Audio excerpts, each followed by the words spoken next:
Bonjour à tous, bonjour à toutes, bienvenue sur la chaîne du débrief sportif pour une nouvelle analyse tactique. Aujourd'hui, nous allons nous intéresser au trade de Rudy Gobert aux Bulls pour comprendre ce qu'il va changer à Minnesota et pourquoi Minnesota a fait ce trade. Avant qu'on démarre, je voulais vous remercier pour vos messages et vos likes. Si vous souhaitez soutenir la chaîne, un petit like pour le référencement et un commentaire pour le débat. Vous dites-moi en commentaire, vous en pensez quoi de ce trade? Allez, c'est parti! Évidemment, lorsqu'on recrute Rudy Gobert, on veut avant tout ramener sa défense.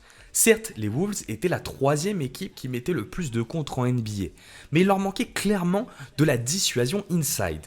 Et Rudy Gobert va apporter ses comptes, c'est une certitude, c'est le meilleur contreur de la ligue. Mais pas seulement.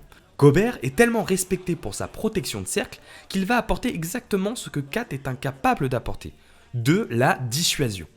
On le voit sur les images, sa seule présence inside force les attaquants à s'appliquer encore plus, à tenter des shoots plus difficiles, ce qui conduit à beaucoup plus d'erreurs et beaucoup plus de paniers manqués. On le voit ici avec Pritchard qui se retient une fois qu'il voit Rudy Gobert et cela fait tourner le chrono et se termine par un shoot casse-croûte de Robert Williams. On le voit également sur l'action qui suit avec cette tentative de pénétration de Malik Monk. À partir du moment où il voit Rudy, il tente un shoot trop compliqué et on le voit également avec Eric Bledsoe ici qui pénètre et de la même façon que Malik Monk se retrouve avec un shoot un peu casse-croûte. Pendant 7 ans, Minnesota a été dans le dernier tiers de la ligue en défense. L'année dernière, ils ont pris un tournant en recrutant Pat Beverley et Chris Finch et en intégrant Vanderbilt dans le 5 le plus utilisé. Au final, l'année dernière, ils étaient 13e équipe défensive. On peut imaginer que le but avec Rudy est d'entrer dans le top 10. Une superbe vidéo de Thinking Basketball que je vous mets en description explique le fonctionnement défensif des Wolves.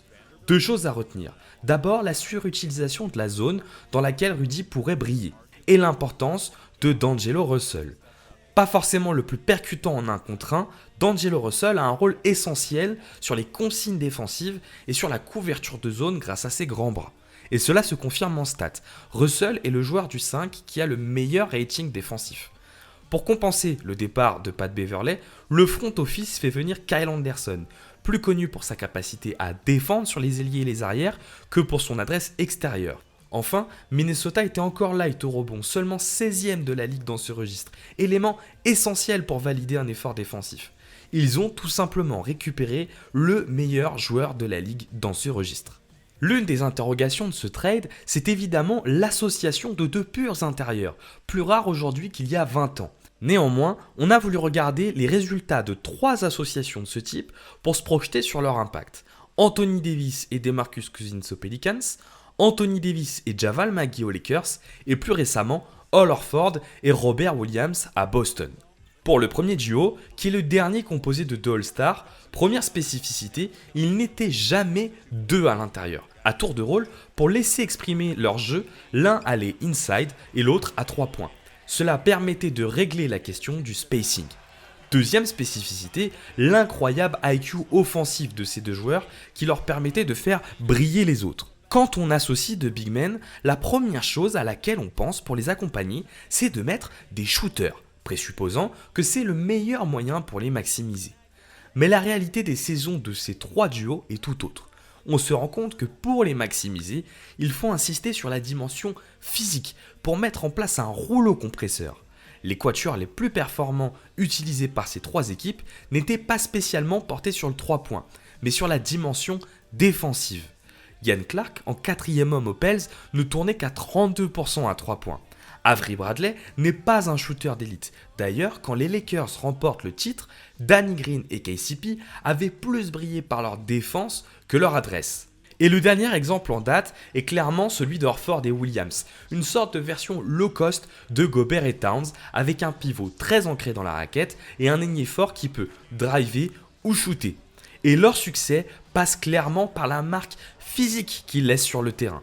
Ainsi, on imagine que McDaniels et Kyle Anderson peuvent être un très bon complément au quatuor Russell, Edwards, Towns, Gobert. Le principal impacté par ce trade, c'est évidemment Karl Anthony Towns.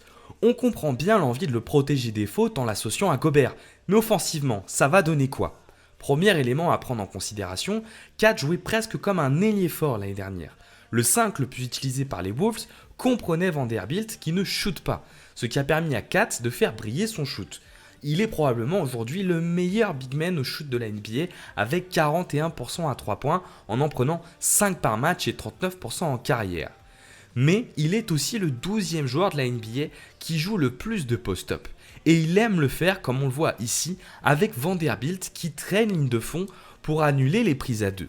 Vanderbilt est particulièrement efficace lorsqu'il s'agit d'attraper la balle à 3 mètres du cercle et monter rapidement au cercle. Avec Rudy, ce sera beaucoup plus difficile de reproduire ce schéma et ça devrait lui demander un temps d'adaptation. Mais vu son talent offensif, on croit en lui pour s'adapter. Quatrième élément que l'on souhaite regarder, c'est Minnesota et leur capacité à gérer leurs émotions.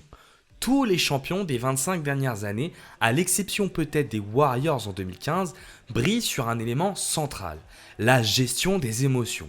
Et c'est un élément sur lequel les Wolves se montrent année après année assez friables. Pourtant, ce sera l'une des clés majeures pour devenir un vrai contender. Rudy devrait apporter du calme et de la sérénité par son caractère. Néanmoins, les Wolves ajoutent un nouveau joueur qui a du mal en playoff. En effet, que ce soit Russell, Towns ou Gobert, ces trois joueurs ont montré au fil des années une tendance à avoir du mal à gérer cet événement et à reproduire ce qu'ils font en saison régulière. L'arrivée de Rudy ne réglera pas ce problème. Peut-être que le départ de Beverley sera bénéfique, mais le changement doit être profond. Et pour le coup, je doute un peu de leur capacité à le faire. Mais heureusement, les Wolves possèdent un joueur qui semble prêt pour ses joutes. Et je pense qu'au final, il reste la clé pour Minnesota. On parle beaucoup de Gobert, de son apport pour le collectif, pour Towns. Mais la réalité, c'est que Edwards doit devenir un All-Star sans discussion dans les 2 années à venir, voire un top 10 NBA. Car il est le seul à en avoir le potentiel pour espérer plus. Et pour le coup, son évolution va dans ce sens. On voit grâce à ces chiffres sa progression fulgurante sur les 6 derniers mois qu'il a totalement confirmé en playoff. Que ce soit dans le play-in contre les Clippers ou contre Memphis, Edwards a pris une autre dimension, étant capable d'assumer des responsabilités et plutôt capable de gérer ses émotions. Alors, au moment du bilan, bien difficile de définir si l'arrivée de Rudy va faire des Wolves un contender. Probablement que Minnesota aura d'abord 2 années très importantes pour motiver le front office. Effectivement, Russell va devoir signer une extension en fin d'année prochaine et Edwards en 2024. Le cap des Wolves explosera totalement et le proprio ne le fera que si les premières années sont encourageantes. La première clé de réussite va évidemment être la capacité de Towns à s'adapter en défense et en attaque. Et là-dessus, on est plutôt confiant. Il faudra également que Rudy continue à progresser dans son cercle à cercle pour ne pas trop ralentir le jeu de Minnesota. Deuxième élément essentiel, faut-il partir sur un 5e joueur shooter ou physique pour les accompagner? Les stats montrent que l'option physique est plus rentable et les différents recrutements de Minnesota vont en ce sens. Troisième élément, il faut s'assurer que Edwards continue à se développer car il est, j'en suis sûr, la clé de la réussite. Mais comme je vous l'ai dit, aucune équipe NBA championne a des difficultés à gérer ses émotions. Et tant que Kat restera le leader de cette équipe, je ne les vois pas passer outre cet obstacle. Et le recrutement de Rudy Gobert pousse plutôt à ce que Kat reste bel et bien le leader de cette équipe. Merci de m'avoir écouté, on se retrouve dans l'espace commentaire et sur Twitter pour débattre de tout ça, et rendez-vous au prochain show.